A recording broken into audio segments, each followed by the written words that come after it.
Hi, my name's Wayne Johnston, and recently I got 4 single words for 4 separate countries. Welcome to a podcast by opentheword.org, where we discuss a bit of Bible, a bit of life, and a bit of politics. God often feeds us during difficult times. Psalm 23:5 says, "You prepare a table before me in the presence of my enemies."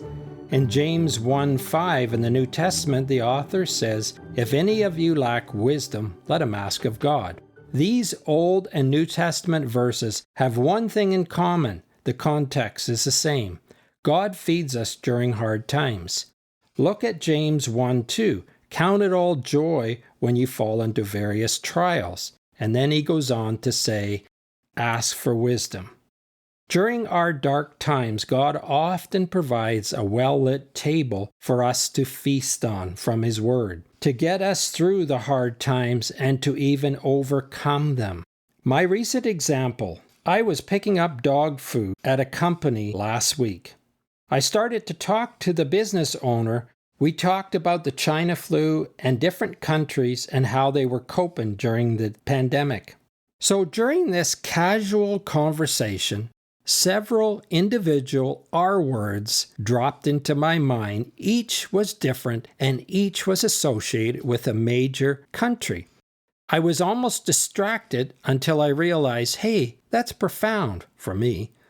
Later, while praying and pondering, I realized that God had given me words of wisdom or knowledge in regards to the politics of our challenging times.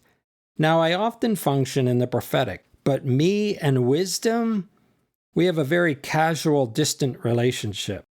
The first word is for America, and it is the word remain. America is desperately trying to remain as the world's superpower. America's foundations have cracks because it is no longer wholly built on its Judeo-Christian foundations. The second word is for Russia. And it's revenge. Ruled by an ex-KGB agent, Russia wants revenge on the West, especially the USA, for its demise during the Cold War. The third country is Canada, and it's the word respect. Canada seems to run all over the world to get respect from everyone. She wants everyone to like her, often at the expense of her own people.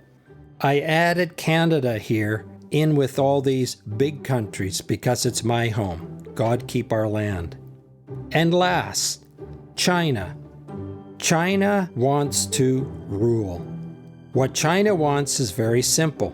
They want to rule the world. What God was trying to say is that these 4 words help explain what drives these 4 countries. I'm sure glad God's in control.